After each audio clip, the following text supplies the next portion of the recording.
Chers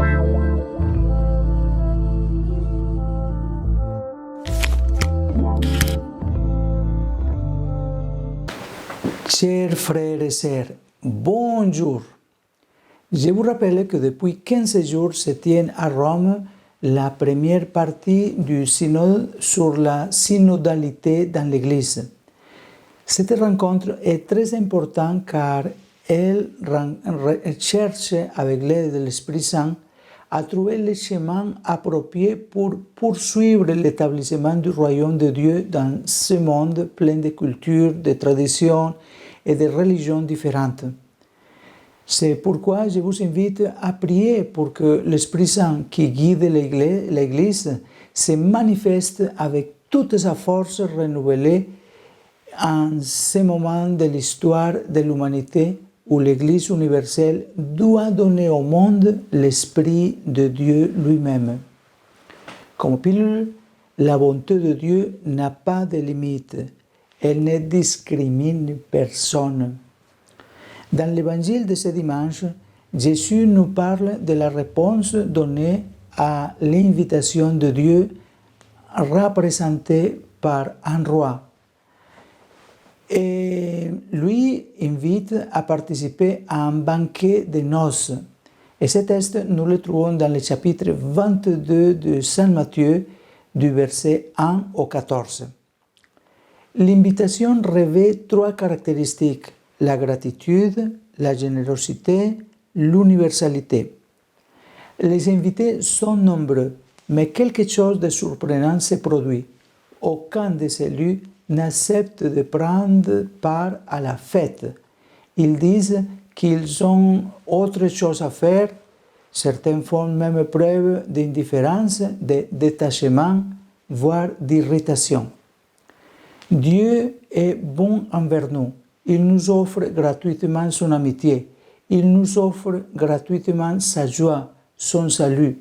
Mais souvent, nous n'accueillons pas ces dons. Nous plaçons au premier plan nos préoccupations matérielles, nos intérêts, et même quand le Seigneur nous appelle, souvent, il semble qu'il nous dérange.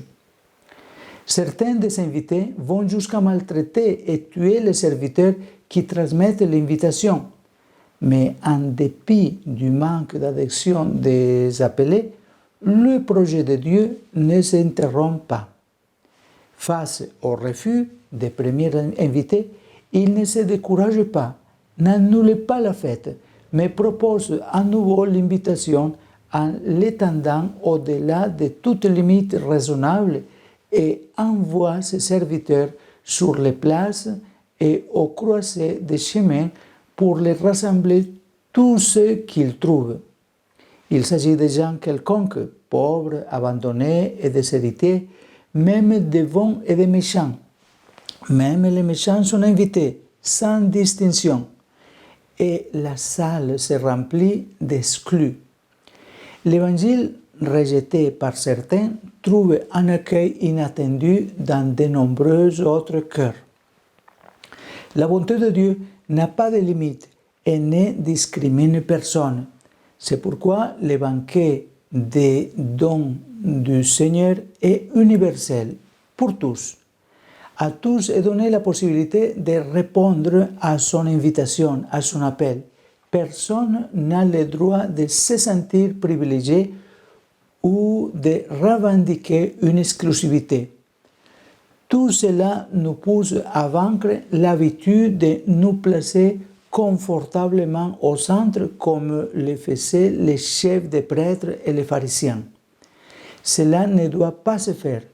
Nous devons nous ouvrir aux périphéries en reconnaissant que même les exclus, même ceux qui sont rejetés et méprisés par la société, sont l'objet de la générosité de Dieu.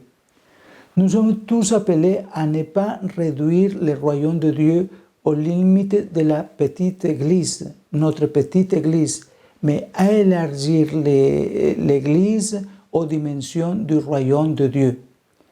Il n'existe qu'aucune condition, revêtir la vie nuptiale, c'est-à-dire témoigner de la charité envers Dieu et envers les prochains. Ça, c'est la vie nuptiale, l'amour. Confiant à l'intercession de la Sainte Vierge Marie, le drame et les espérances de tant de nos frères et sœurs, exclus, faibles, rejetés, méprisés, ainsi que ceux qui sont persécutés en raison de leur foi, et invoquons sa protection également sur les travaux du synode réunis ce jour-ci au Vatican. Que le bon Dieu nous bénisse, nous protège et nous aide à être remplis d'amour pour pouvoir participer du banquet du Seigneur. Bonne journée et beaucoup de bénédictions pour vous.